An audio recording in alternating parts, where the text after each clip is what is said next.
اما متاسفانه رفتار در ارز خسته کننده داریم از بازار بورس که البته بی‌اعتمادی های مختلف در بازه های زمانی مختلف اثرگذار بوده روی این قضیه، خصوصا در قرمزی های بازار که میره زیر سی RSI اینا تازه میفروشن، بعد قیمت رو میبرن پایینتر، فشار میارن قیمت رو میبرن پایینتر و یه سری دیگه چون کف از دست رفت میفروشن اونا هم، بعد اینا میرن پایینتر از همونا میخرن.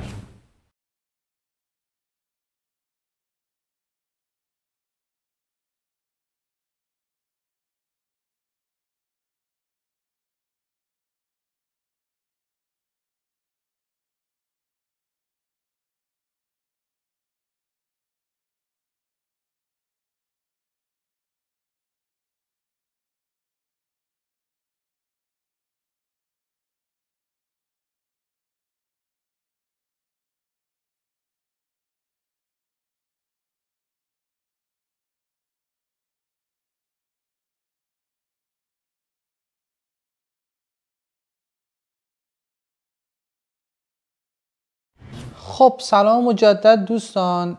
در مورد جلسه قبلی، این جلسه که تو بورس می‌خوایم صحبت کنیم، ولی جلسه قبلی ما یه صحبتی داشتیم ازش گذر کردیم در مورد بحث انتظار تورمی و اینکه انتظار به تورم وجود داره. اونو من نبستمش. قضیه انتظار تورمی و انتظاراتی که مردم از تورم دارن و خیلی کوتاه گفتم که ما همش سایت و نگاه بد، چشم انداز بد نسبت به آینده اقتصاد داریم و خب این هست فعلا، این بی‌اعتمادی که وجود داره و این بی‌اعتمادی جریان ساز خودش. جریان ساز اینه که هر وقتی هم که بازارها در آرامش باشن، بازم افراد ترجیح میدن که نقدینگیشون رو از ریال تبدیل کنن به بخش‌های مختلف سرمایه گذاری جهت اینکه بتونن سرمایه خودشون رو حفظ نگه دارن. نرماله.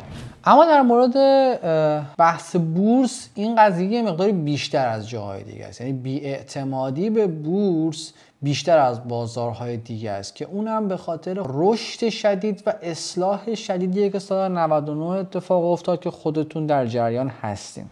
من فکر میکنم این قشر بزرگی که در سال 99 اواخر کار که رو در چارت هم میبینین، اواخر کار وارد بازار شدن و ریزش بزرگی رو متحمل شدن، اون قشر بزرگ خب به هر حال هنوزم فکر میکنم تو مارکت هستن و احتمال داره هنوز هم در ضرر باشن حتی و شرایط پیچیده‌ای دارن که خب به هر حال حقم دارن، چون بی برنامه وارد، یعنی حق دارن که ضرر کردن، یعنی حقشون بوده که ضرر کردن با تمام احترام، چون بازار سرمایه است. به هر حال وقتی که بدون برنامه‌ریزی توش کار بکنی، پولت رو میدی در دست کسایی که با برنامه‌ریزی کار میکنن، جنس بازاره.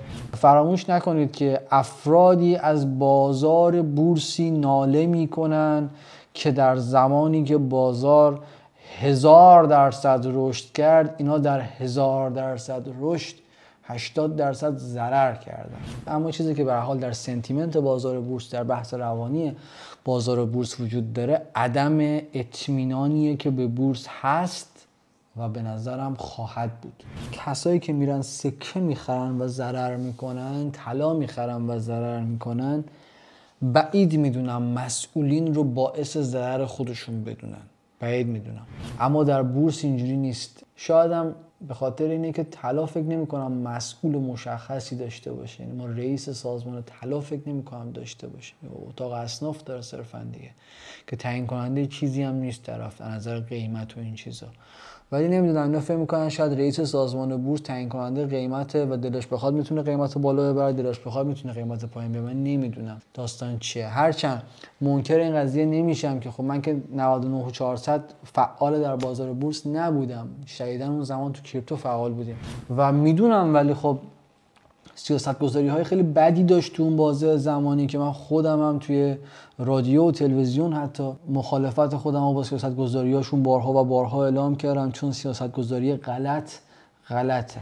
الان هم سیاست‌گذاری‌های ضد و نقیض و غلط و درست وجود داره در هر صورت، اما حالا همه اینا با هم داستانش اینجوریه که بی‌اعتمادی وجود داره در بازار بورس بیشتر از بازارهای دیگه به نظرم. هرچند منطقی هم هست که آدم‌ها برای تبدیل به یک فضای امن بین بورس و طلا رو انتخاب کنن، کاملا منطقیه. چون به هر حال طلا یه چیزیه که در ذات ما ایرانی‌ها وجود داره. من فکر میکنم از پدر بزرگم تا الان میخواستن یه چیزی رو حفظ کنن، طلا میخریدن. یعنی یه چیزی بوده که از قدیم در ریتم ما وجود داشته و آدمایی که امروز الان من و شما باشیم از بچگیمون با این ریتم آشنا بودیم. بچگی هممون، چه مثل من 28-9 سالتون باشه، چه 60-70 سالتون باشه، همتون از بچگی، یعنی هممون از بچگی با این پروسه آشنا بودیم که طلا می‌خریدن و طلا ذخیره می‌کردن. مامانامون طلاهای عروسیشون به عنوان گارانتی زندگیشون بود و باباهامون هم به طلاهای عروسی زنشون که گارانتی زندگیشون بود به عنوان پشتوانه نگاه می‌کردن و خلاصه یه همچین چیزی از بیخ بود دیگه و نرماله و تو ذهن ما اینجوری شکل گرفته. خب طبیعی هم هست. حالا شاید بعداً فرزندان ما و نوه‌های ما بازار بورس رو به عنوان پشتوانه بهش نگاه کنن، ولی خب بازم فکر می‌کنم طلا در هر صورت پشتوانه از تمام دنیا هست، طبیعیه. بریم سراغ بازار بورس و رفتار بازار بورس رو بررسی داشته باشیم. خب بازار بورس غیر بحث چارت تکنیکالیش، برخلاف صحبت‌ها و برخلاف صحبت یه سری از اساتید که اتفاقاً بسیار برای من آدم محترمی هم هستن که بر این باورن که بورس با دلار حرکت خواهد کرد، من نیستم این قضیه رو. اعتقادی به این قضیه به صورت صرف ندارم. ببینید بعضی از مسائل هست این طرفش با اون طرفش یکی نیست، یعنی برعکسش صادق نیست. من بله موافقم در صورت افزایش قیمت دلار افزایش بورس رو هم خواهیم داشت، اینو بله موافقم. اما با برعکسش موافق نیستم که اگر دلار بالا نره بورس بالا نمیره. با این حرف موافق نیستم. دورادور میتونم تا یه حدی با این حرفم موافق باشم که کاهش قیمت دلار باعث کاهش شاخص کل بورس میشه. میتونم تا حدودی با این قضیه هم اوکی باشم، 100% نه ولی 20% آره. ولی مثلا با جمله‌ای که اگر دلار بالا نره بورس بالا نمیره 0% موافقم. اگر دلار بالا بره بورس بالا میره 70-80% با این حرف موافقم. خب میخوام بگم برعکس حرفا صادق نیست. حالا بعداً اگه سر فرصت فضاش بود مفصلا در مورد حرفایی که یه ورش درسته ولی برعکسش صادق نیست باهاتون صحبت خواهم کرد. چرا اگر دلار رشد قیمت داشته باشه و شاخص کل رشد خواهد داشت؟ خب به خاطر اینکه بخش بزرگی از اقتصاد بورس اقتصاد صادراتیه، اقتصاد نفتی، اقتصاد پتروشیمی، اقتصاد مرتبط با دلار یا حتی مرتبط با شرکت‌های خدماتیه که درآمدشون یک جوری به دلار وصله. خب طبیعیه با افزایش قیمت اونا هم ترازاشون میره بالاتر، حسابرسی‌هاشون قوی‌تر میشه، عددشون بزرگتر میشه، شاخص بورس هم باهاشون ورودی پول بیشتر میشه. خب طبیعیه، این قضیه کاملا طبیعیه. ولی هیچ الزامی برای این قضیه نیست که اگر دلار نره بالا تولید اونا افزایش پیدا نکنه و فروششون هم افزایش پیدا نکنه. ما چند تا معیار داریم. مثلا شما فرض کنید اگر ادیتور ما بیاره رو تصفیه، ما فرض کنیم یه دونه X داریم، یه دونه Y داریم، یه دونه هم جواب داریم. X ما تعداد فروش محصولمونه، Y ما قیمت فروش محصولمونه، جواب ما این دوتا وقتی ضرب در هم میشن مجموع فروش محصول ما. به صورت ساده دلار بره بالا قیمت محصول ما میره بالا، تعدادمون هم اگه ثابت باشه جواب ما افزایش پیدا میکنه عددش. دلار اگه نره بالا تعداد ما افزایش پیدا کنه باز هم جواب ما افزایش پیدا میکنه، یعنی تراز مالی ما میره بالاتر. در نتیجه هیچ اجباری وجود نداره که دلار حتما بره بالا برای اینکه اینا بره بالا. اقتصاد محاسبات شرکت ها و ترازنامه شرکت ها از اینا هم پیچیده تره، چون اونا نرخ‌های خروجی مهمی هم دارن. فقط درآمد حاصل از فروش که نیست، خروجی هایی که شرکت داره مخارج شرکت هم هست. حالا اهم از نرخ تسعیر و نرخ گاز و نرخ خوراک و نرخ چیزهای مختلف، تمام با تا نرخ هزینه پرسنل و همه این داستانا رو اینا هم هست که حالا به اضافه اینکه فرض کنیم که قیمت محصولمون ثابت بمونه، تعداد محصولمون هم ثابت بمونه که در نتیجه جوابمون ثابت میمونه، این پایین مخارجمون اگه کاهش پیدا بکنه، این اگه از این کم بشه جوابمون بزرگتر میشه. یعنی در مجموع اونجوری هم میشه مثبت شد. یعنی ریاضی خدا رو شکر که علم پت و پهنی از روش‌های مختلف میشه به نتیجه رسید. فکر کنم با توضیحاتی که اینجا در تصویر بهتون دادم یه مقداری فضا رو براتون واضح‌تر کرده باشم که اگر دلار بره بالا، شاخص بره بالا، بله 70-80% این قضیه محتمله. اگر دلار کاهش پیدا کنه، شاخص هم باش کاهش پیدا بکنه، 20% محتمله. و اگر بحث این باشه که دلار بالا نره پس شاخص بالا نمیره، 0% محتمل، اصلا ربطی نداره به این قضیه. به خاطر چی؟ حالا این به 20 روش دیگه هم وجود داره. روش‌های دیگه‌اش چیه؟ روش‌های دیگه‌اش روش‌های انتقال نقدینگیه. نرخ رشد نقدینگی کشور همینجور رو به افزایشه. نرخ رشد نقدینگی وقتی همینجور رو به افزایشه، ما به صورت نرمال افزایش شاخص‌ها رو هر ماه باید داشته باشیم، یعنی نرمالش اینجوریه. حالا یه وقتایی هست شاخص‌ها از قبل رشد خودشون رو کردن، همین که دارن اصلاح میکنن و ارزی دارن حرکت میکنن یعنی مثبت فضا، همین که نمیریزن اوکیه. خب چون رشدش سنگین خودشون رو انجام دادن. مثلا حالا چیزایی که دیدیم در مورد حالا سکه و مثلا طلای 18 و اصلا شاخص بورس، اینا شرایط جفتشون اینا همشون دارن این قضیه رو. رشد بزرگ داشتن، همین که دارن ارزی حرکت میکنن و نرمال دارن در ارز حرکت میکنن، به خاطر اینه که رشد نقدینگی داریم. رشد نقدینگی نداشتیم همه این کالا نقد میشد. رشد نقدینگی نداشتیم سکه 29 تومن نبود، سکه الان 24 تومن بود. خب رشد نقدینگی نداشتیم مجبور میشدن بفروشن اینا رو که غذا بخورن. اوکی؟ از همه بازارها اوضاع بدتر از نظر اعتماد بازار بورس. این قضیه هم خوبه دوستان من، هم بده. خوبش اینه که عقلانیت در بازار بورس بیشتر از سال 99. این خیلی مهمتره از هر چیزی. بازارهایی که مثل آدم رفتار میکنن خیلی اوضاعشون بهتر از بازارهایی که غیر آدم رفتار میکنن، تشنجی رفتار میکنن، اون خیلی بد میشن. بازارهایی مثل بازار بورس امروزه دارن عقلانی تر رفتار میکنن، هرچند که 1000 تا داستان وجود داره توش. فولادو میخواستن از توش بردارن، نرخ خوراک کلی داستان داشت، نمیدونم اینور و اونور کلی حرفا و تهدیدا و کشمکشا تو بازار بورس بود. اما سر و ته بازار، وقتی به سر و ته بازار نگاه میکنی، احترام بازار به RSI بازار رو شما روی چارت دارین میبینین که این چیز خوبیه. به خاطر چی؟ به خاطر اینکه در تایم فریم دیلی سابقا کلا این قضیه رو داشت بازار بورس.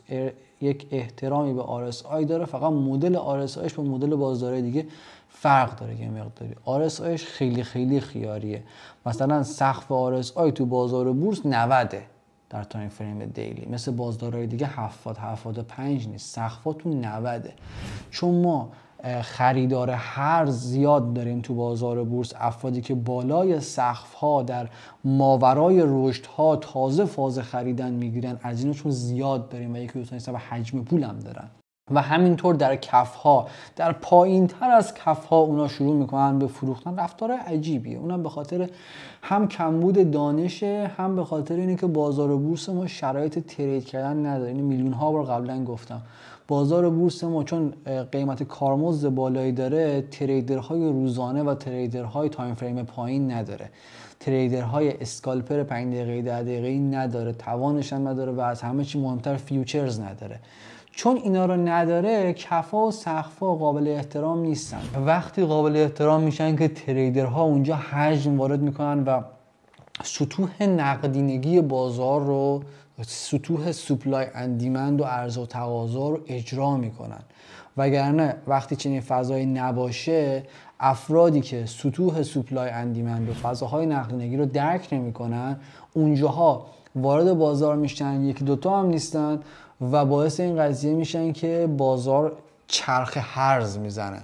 خب بازار یه مثل ماشین که گاز هرز میخوره، بازار گاز هرز میزنه. بازار که تقه هرز میره بالا، مثلا 2-3 روز هرز میره بالا از یه جایی که نباید بالاتر بره، یا تو پایین هم 2-3 روز هرز میزنه پایین، که خب باعث این قضیه میشه که RSI مثلا تا 10-12 بره پایین و تا 90 بره بالا. یه مقدار ریتم RSI رو تغییر میده. چرا الان از 12 برمیگرده یا از 90 برمیگرده؟ داستان اینه که خب حقوقی ها خیلی پول دارن. بعد اینا خودشون یکی از کارهایی که انجام میدن اینه که طبق بررسی هایی که من تو بازار داشتم به صورت زنده، یکی از کارهایی که انجام میدن و روش های ساده ای که اعمال میکنن اینه که خصوصا در قرمزی های بازار که میره زیر سی RSI اینا تازه میفروشن، بعد قیمت رو میبرن پایین تر، فشار میارن قیمت رو میبرن پایین تر و یه سری دیگه چون کف از دست رفت میفروشن اونا هم، بعد اینا میرن پایین تر از همونا میخرن. خیلی کار خنده‌داری. یعنی اگر وال استریت بدونن که ایران اینجوری میشه از تو ترید بورسش پول در آورد، جمع میکنن میان اینجا حقوقی میشن، چون واقعا ساده است روال براشون، واقعا ساده است. از اون هرزگردهای بازار خیلی خوب پول در میارن و وقتی میرسه به کف چون حجمشون خیلی زیاده بازار رو کنترل میکنن.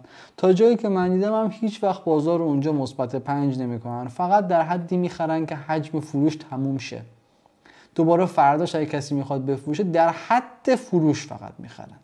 خیلی کارشون بامزه است و خنده‌دارش به خاطر این نیست که قضیه کمدی باشه، خنده‌دارش واسه اینه که مگه میشه اینقدر ساده پول در آورد که اینا دارن در میارن. هرچند به نظر من پولش حلال نیست، ولی خب من خودم این کار نمیکنم. ولی هر کسی نظر خودش رو در مورد حلال و حرام داره، ولی از نظر من این کار حلال نیست و از نظر من خودش دستکاری بازاره و دستکاری بازار به نظر من حلال نیست. هر کی نظر خودش داره دیگه. خلاصه قضیهش اینجوری داستانش. و حالا بازار بورس این احترامو داره. بازار بورس ما آخرین بار اون کف مثلا RSI 20 رو در روزهای اخیر اومد 25 تیر ماه ثبت کرد که میبینید احترام بهش گذاشته میشه و اوکیه. تا جایی که من بررسی داشتم بازار بورس چیزایی مثل دایورجنس در RSI این چیزا رو درک نمیکنه که طبیعی هم است درک نمیکنه، چون فیوچرز و تریدر نداره بلکه خرید و فروش خرخری داره و این خرید و فروش خرخریش یعنی حتی حقوقی ها هم خرخری، مثل براتون توضیح دادم یه نمونه شده که خرخری ترید میکنن، بیشتر روی میزان اشتباهات تریدرهای مقابل حساب میکنن که چنین چیزی ما در بازار جهانی نداریم که اونا بر مبنای اشتباهات بقیه تصمیم بگیرن و بخوان روی اشتباه تو بلوف بزنن روت. یعنی اونا استراتژی های ثابت و قدرتمند خودشونو دارن که ربطی به اشتباه شما نداره، شما اشتباه میکنی بهشون میبازی، اما اونا استراتژیشون بر مبنای ثبات موفق میشن نه بر مبنای اشتباهات شما. شما اشتباه نکنی هم اونا سود خودشونو میگیرن از بازار، ولی با این روش حقوقیات دارن شما اگه اشتباه نکنی اونا هم که میبازن. خیلی عجیبه. راستی این هم از من یادگاری داشته باشین، اگه 5-6 سال دیگه یه وقتی دیدین شرکت‌های حقوقی پشت هم ورشکست شدن تعجب نکنین. شرکت‌های سبدگردان اینا مثلا با هم یهو ورشکست شدن تعجب نکنین. روشی که اینا ترید میکنن معلومه که باید یهو ورشکست شن، یعنی یه جایی مثلا این راحت میشه قیچیشون کرد دیگه. حالا کاری نداریم. بورس ما شرایط خودشو داره و شرایط متفاوتیه نسبت به دیگر بازارها، اما فرمیشنی که اینجا نشون داده از خودش، استراکچری که اینجا ایجاد کرده از 99 تا الان، از شاخ 99 تا شاخ 402، استراکچری که ایجاد کرده استراکچر خوبیه. هر کی بگه بده خیلی اشتباه میکنه. این استراکچر قشنگیه و حتی اصلاح بعدش هم استراکچر قشنگیه. فقط مسئله اینه که بازار بورس ما رو من قبلا براتون مثال زدم تو مجموعه های دیگه که بازار بورس ما بسیار بسیار شباهت به سال 97 داره، ولی مردم ازش انتظار 99 دارن. من برات 97 بودم ولی تو از من 99 میخواستی. بازار شباهت به سال 97 داره استراکچرش و اگر شما دقت کنید از شباهت استراکچر ما الان خودمون اینجاییم و در لبه شیب و شروع شیب قرار داریم، ولی مسئله اینه که یوزر انتظار 99 داره از قضیه، این بده. حالا استراکچر 97 به شیب سال 97 طبیعتا احتمال داره انجام نشه. ما اگه استراکچر 97 به شیب 97 رو بخوایم تارگت 6 ماه دیگه 7 ماه دیگه‌مون باید بره شاخص بالای 3 میلیون و یا حتی بعدش بره مثلا یه سال دیگه بره 4 میلیون. خب ما یه چیزی که داریم اینه که بورسمون به اندازه اون موقع آخه کوچیک نیست و ما فرکتالمون ممکنه تکرار بشه، الگوی متشابهمون ممکنه تکرار بشه، اما نه به همون اندازه تشابه. اندازه همون دقیقاً بشه که دیگه متشابه نیست، که دیگه خودشه، برابر نیست، تضامنی وجود نداره این وسط، بلکه تشابهی وجود داره این وسط.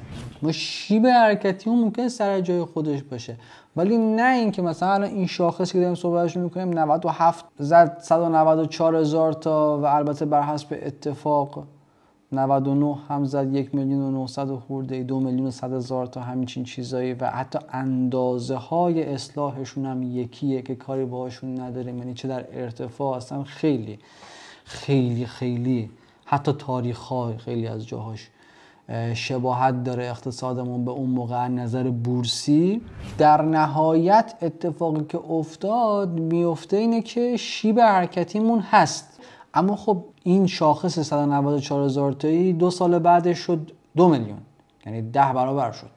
خب هیچ الزامی وجود نداره که یا اگه از کف حساب کرده باشیم که بیشتر هم شد، مثلا 15 برابر شد، اما هیچ الزامی وجود نداره که الان هم قرار باشه شاخصمون 2 سال دیگه باشه 20 میلیون واحد.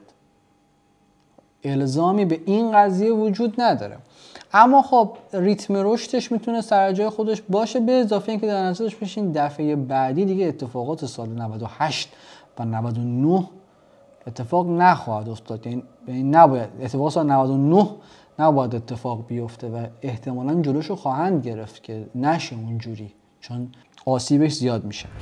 از قبل شرکت‌های سبدگردان من خدمتتون اینو عرض کنم که سال، حالا آمارم دقیق نیست، ولی سال 98 و 9 6 ماه دیگه، یعنی از تیر 98 تا یک ساله، تیر 98 تا تیر 99 تو بازار بورس کسی هر چیزی میخرید حداقل 500% سود گرفته بود. هر چی، بدترین سهام بازار. خب شرکت‌های سبدگردان توی اون بازه زمانی توی یک سال فکر کنم 60% سود گرفتن. کاش من دسترسی داشتم رکوردهای اینا رو میدیدم که چی میخریدن چی میفروختن، که چجوری این کارو کردن. چون یکم چجوری این کارو کردن یه قسمتش خیلی سخته. یه جایی از بازار هست، بازار فکر کنم 80 روز کاری سبزه، من میخوام بدونم اینا اینجا چجوری ضرر دادن. واسه همین میگم اینا یک جایی یه دفعه ممکنه یهو ورشکستشن. این هم یکی از عواملشه واقعا، چون اینا موفق شدن توی مثلا 80 روز کاری هم ولش کن 30 روز کاری مثبت توی این تایم هم اینا ضرر دادن. چی بگم؟ خدای ما رو ببخش. عرضم به خدمت شما که این قضیه بازار بورس قدرت میگیره اگر دلار و سکه و طلا و اینا یه مقدار آروم بگیرن. بازار بورس نفس میگیره، یا اگر نرمال رفتار کنن، یا اگر خیلی اما اگر در بازار بورس زیاده. هرچند که من قسمت خودم سرمایه بزرگی از خودم رو گذاشتم تو بورس، اسفند اگه یادتون باشه از بازار کریپتو خارج کردم، تو بازار بورسش کردم و هست و اوکی هم باهاش کاملا، به خاطر اینکه چشم انداز اینجا رو خیلی مثبت میبینم. اما اگر بازار بورس زیاد شده، امیدوارم دست از سر همدیگه بردارن. بازار بورس سپر تورمه. بازار بورس اگر درست کار بکنه تورم کنترل میشه. پول اگر جای طلا و سکه و دلار بره تو بورس تورم کنترل میشه.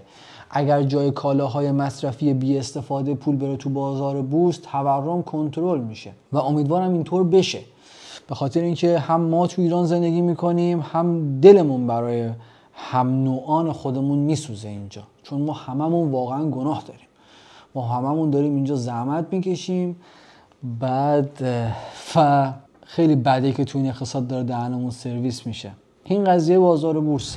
و قضیه بازار بورس چیه؟ قضیه بازار بورس اینه که فرکتالی شبیه سال 97 تا توجه داشته باشین. ارز چارت سال 97 نیست. این یه مسئله است. خب اینجا خیلی فضا بیشتر از سال 97 طول کشیده و نکته هرچی انباشت در بازار بیشتر طول بکشه موج بعدی موج بزرگتری خواهد بود. خب اگه موج 97 اونجوری رفت که البته اقتصاد اون موقع هم فرق داشت، دلار 5 برابر شد، نمیدونم همه چی خیلی عوض شد، الان اونجوری نیستش. اونجا تخم مرغ بود، الان تخم غازه. فرق دارن با هم، فقط از نظر شباهت جفتشون تخم دارن فقط. ولی اینجا بحثش اینه که خب اینجا هم الگوی قشنگتری رو شکل داده، انباشت بهتری داشته، رفتار قشنگتری داشته، اصلاح خوبی داشته، خروجی و ورودی پول خوبی رو داشته توی 1-2 سال اخیر. خلاصه من هر جور بهش نگاه میکنم در هر صورت مثبته. واسه همینم هست که سرمایه‌مو گذاشتم توش، چون در هر صورت مثبته و هیچ نگرانی نسبت بهش ندارم. این بازار بریزه هم من باز نگران نیستم نسبت بهش، چون رفتارش مثبته. چارت خوشگلیه. به چارت خوشگل 4-5 سال از زمان ترید کردن تو این داستانا که بگذره دوست من، به چارت خوشگل اعتماد میکنی و برات هیچ فرقی نمیکنه، به خاطر اینکه بارها و بارها دیدی که چارت خوشگل نتیجه خودشو میده، فرقی هم نمیکنه. آسمون زمین بیاد، زمین بره آسمون، هیچ فرقی نمیکنه. چارت خوشگل نتیجه خودشو میده. شاخص کل در صورتی که بخواد اصلاح داشته باشه که به نظر نمیاد اصلاح قیمتی رو بخواد دیگه تجربه کنه، مگر اینکه ما یه تخلیه بزرگ رو بخوایم در نظر بگیریم، احتمالش بسیار بسیار پایینه. کمتر از 5% احتمال تخلیه قیمتی داریم. اما متاسفانه رفتار در ارز خسته کننده داریم از بازار بورس که البته بی‌اعتمادی های مختلف در بازه های زمانی مختلف اثرگذار بوده روی این قضیه. بی‌اعتمادی گفتم مثل قضیه فولاد و نرخ خوراک و 1000 تا داستان و خودرو و بورس کالا و همه این مسخره بازی‌ها که بورس همچنان بازیچه دسته سری از آقایانه. و نکته بعدی این که الان هم که فاز و شایبه جنگ و این داستانا، اصلا من نمیدونم جنگ چه توی بازار بورس ایران داره، اونم ایرانی که در جنگ شرکت نداره، من نمیدونم باز. و در مورد بازار بورس فعلا این وضعیت هست. بازار بورس واضح در این قسمتش اینه که به سقف خودش حرکت خواهد کرد و واضح تر از اون اینه که سقف خودش رو خواهد شکست و واضح تر از اون اینه که با شاخص رشد شاخص 2% هر روز همینجوری میره تا 3 میلیون، حتی بالاتر. آره تا آخر سال. و این روال رو همینجوری خواهد داشت. نکته متقابل چیه؟ نکته متقابل اینه که بازار بورس معمولا زمستان خوبی نداره. یعنی نرمالا بازار بورس بهار خوبی داره دیگه، خیلی خوب پیش بره تا پاییز خوب داره دیگه. وقتی میرسه به حسابرسی ها و اینا تو زمستان معمولا ضعیف میشه. اما از اونجایی که امسال سال یه مقدار متفاوتی بود در همه زمینه‌های عددی، من زمستان امسال رو مثل زمستان‌های قبلی در نظر نمیگیرم. نه اینکه بگم زمستان پروازیه، نه، اما از اونجایی که بازار اصلاح‌های خودش رو کرده، زمستان میتونه دیگه به اصلاح خودش ادامه نده دیگه، در بهترین حالت ارزی حرکت کنه. یعنی نهایتا میخوام بگم که من امسال، یعنی الان که داریم صحبت میکنیم، آنچنان به ادوار قبل معطوف نمیشم. یعنی اون قدری الان به ادوار سال قبل خودم رو درگیر نمیکنم که در ادوار قبلی چه اتفاقاتی افتاده و بخوام بر مبنای اون بخوام تصمیم بگیرم. نه، اون قدری نمیتونم بهش اعتقاد داشته باشم در حال حاضر. اما این مسئله رو میتونم داشته باشم که نگاه کلی مناسبی از شیب بازار به سمت بالا داشته باشیم و چقدرم خوب که بازار ما کمتر آدم‌های کم تجربه واردش بشن. ببین بازار بورس خوبه اگر همه رو بیارن تو بازار بورس، همه مردم رو، این خوبه. بدم هست حقوقی‌های ما وقتی عاقلانه رفتار نمی‌کنن و اونقدر حرفه‌ای نیستن، رفتار بازار رو نمیتونن کنترل کنن. ببین شما وقتی تو بازار جهانی وارد یک بازار میشی، حتی اگر بلد نباشی و آماتور باشی، خیلی آماتور باشی، بازار خودش رو به تو دیکته میکنه و تو به زور تو چارچوبش قرار میگیری، به زور توی این شرایط قرار میگیری که باید بری یاد بگیری، چون یه دفعه میبینی هر کاری میکنی ضرر میکنی. باید بری به سمت یاد گرفتن، چون چارچوب‌هاش رو به دیکته میکنه. یعنی تو میفهمی چارچوبی هست و تو بلد نیستی.